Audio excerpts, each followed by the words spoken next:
Adaobi Aiden Nwachukwu stepped off the plane at Incheon International Airport, her heart pounding with excitement and nervousness. The bustling city of Seoul stretched before her, a world away from the familiar streets of Lagos. She had dreamed of this moment, studying abroad in South Korea, pursuing her master's degree in business administration at one of Seoul's prestigious universities. Her roommate, Lee Soo-mi, greeted her at the airport with a bright smile. "Annyeonghaseyo. Welcome to Korea." Soo-mi's enthusiasm was infectious, and Ada immediately felt a little more at ease. The first few days were a whirlwind of orientation events, campus tours, and adjusting to dorm life. Ada struggled with the language barrier, fumbling through basic Korean phrases, but she was determined to learn.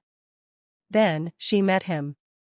During an orientation mixer, Ada accidentally bumped into a tall, broad-shouldered guy while balancing a tray of food. Her drink splashed onto his pristine white shirt. "Yeah," he snapped, glaring down at her with sharp, disapproving eyes. I am so sorry," Ada stammered, reaching for napkins. He brushed her hand away. "Watch where you're going," he muttered in heavily accented English before storming off. Soo-mi leaned in. "That's Park Min-jun, third-year business major. Top of his class, but, well, you saw." Ada sighed. Asterisk great. Just the kind of guy I needed to annoy on my first week asterisk. Fate had a cruel sense of humor. Professor Kim assigned Ada and Min-jun to the same group project. The moment their names were called together, Min-jun's jaw tightened. "Professor, can I switch groups?" he asked flatly. "No," Professor Kim replied, amused. "Cultural diversity is part of learning." Min-jun shot Ada a look that could freeze lava. Ada squared her shoulders. Asterisk fine. If he wants to be difficult, I won't back down, asterisk. Their first group meeting was a disaster. Min-jun dismissed every idea Ada suggested. "That won't work in Korea," he said repeatedly. Frustrated, Ada finally snapped. "Then what will work? Or do you just enjoy shooting things down?" The room went silent. Min-jun's eyes flickered with surprise before his usual scowl returned. Ji-hyun, a petite girl who had been hovering near Min-jun, smirked. "Maybe if you understood Korean business culture better." Ada's face burned, but she refused to let them intimidate her. Late one night, Ada stayed behind in the library, struggling with a Korean textbook. "You're reading it wrong." She jumped. Min-jun stood behind her, arms crossed. Before she could retort, he sat down and pointed at the text.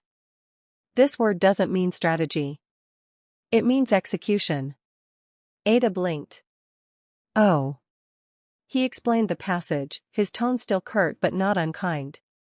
When she finally understood, she smiled. "Thank you."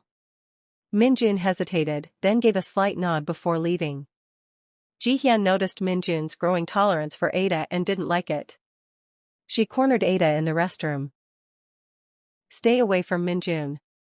He pities you because you're a foreigner. Nothing more." Ada raised an eyebrow. "I don't need his pity, or your warnings." Ji-hyun's eyes flashed. "You'll regret this." Rumors started spreading. Ada was using Min-jun for grades, she was clingy, she didn't belong here.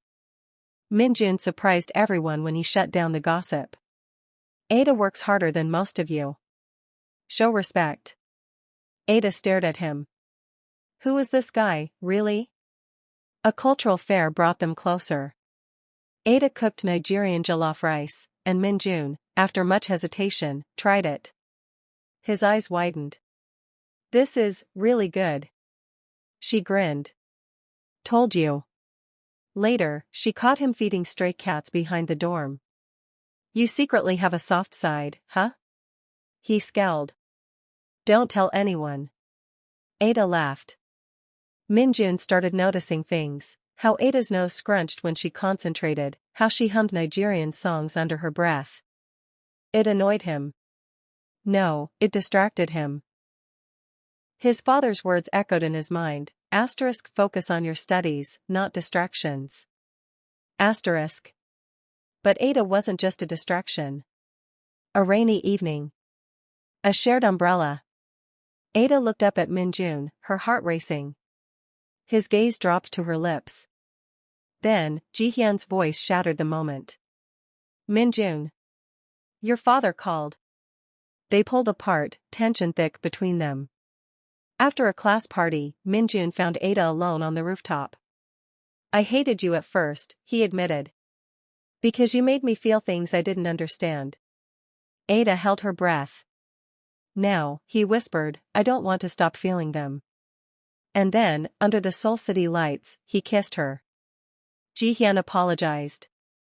Minjun's father, after initial resistance, accepted Ada. At graduation, Minjun gave Ada 2 plane tickets, one to Nigeria, one back to Korea. Wherever you go, he said, I'll follow. Years later, they married in a blend of Korean and Nigerian traditions, proving that love truly knows no borders.